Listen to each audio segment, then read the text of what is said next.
if you make your okpa this Enugu style I'm about to show you, trust me, you're going to love it. Hi food lovers, welcome back to my channel. My name is Nene Minki. Please don't forget to like, comment, share and subscribe. Thank you. Now to our ingredients, we have our okpa flour, we have our red oil, also known as palm oil. Please, correct authentic palm oil. Then we have our red scotch bonnet pepper, but I don't know where that video went, so then we have our salt. You can always use your Uziza seeds, but make sure it's well blended. Now to our preparation, we're going to sieve our okpa flour very well. You're going to sieve this once, 2 times, 3 times, because you know most times when they blend our okpa seeds, they are very they don't blend it very well most times, so you just have to sieve this properly to get the best okpa ever. Now for this one, you're going to also sieve your Uziza seeds. If you're going to use Uziza seeds here, I also added in my salt into this, sieved it together. But if you don't want, you can always add in your salt after adding in your water, so you can make sure that there is taste there. But after adding my water, I tasted it to know if I'll add more salt, and I added in more salt. Now you're going to mix all this up together so it can all come in together before adding in your next ingredient, which is our red oil or palm oil. Now one thing about this palm oil is that you have to add it bit by bit. If you're just starting, just add it bit by bit. If you're just starting, like you don't know how to make up, just add it bit by bit until you get the right texture. We want it to look like gari, but the final version of gari, you get the more popping version of yellow gari. So you're just going to mix this up. If you need more, you add more. But you know, I've been trying to lose weight of recent, so we don't eat much palm oil at home. That's why I'm not going to add too much in my own okpa. So you're just going to add enough, the kind of color you want, but make sure that it's not too much or too little, right? Because it also adds its own taste to this okpa that we're making. That's why you have to make sure that the oil you're using is authentic one, like correct one, that is not adulterated. And now look at the texture I want and also the color I'm going for. Then I'm going to add in our hot water. Now if you're adding in your hot water, make sure you add it bit by bit, because you don't want it to be too runny, because we're still going to add in our room temperature water, that's our tap water.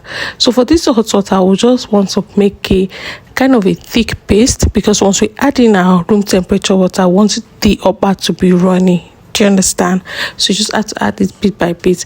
If you're confused about this step, you just add in hot water and then add in room temperature water, mix it all up to give you like warm water, and then you add it in and just be checking, just adding it bit by bit, because we want it to be runny but not too runny, so you have to be very careful. Now I'm adding in my normal room temperature water into this bit by bit. I'll mix it all up until I get the right consistency I want. Remember, we don't want to be too runny like this ones we are seeing by this side. We want it to be runny, but let it still have weight. Do you get? Because if it is too runny, it's going to be very soft after cooking.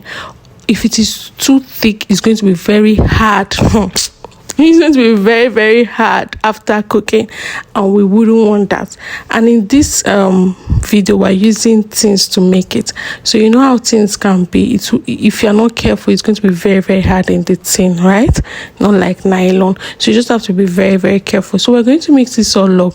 All these lumps here, you're going to dissolve them properly. But me, like this, I don't like wasting time in the kitchen. I'm going to use my blender to blend this to give me a very smooth, fine paste. Right now, if you want, you can always use your blender and blend it, and it will be ready in like 1 minute, 2 minutes. That's really dissolved everything for you. I really don't like wasting time in the kitchen. I don't know, I just like working smartly in the kitchen. Look at this fine paste. We used to not use my hand.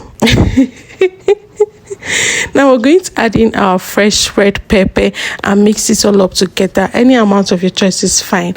Now before I start adding this into the tin or wrapping it up, I have water already boiling in a big pot, enough water to cook all of this. And I'm using tin here because I miss Okpa, guys. I miss Enugu. I really miss Enugu. You know, in Okpa we used to use this pig milk tin.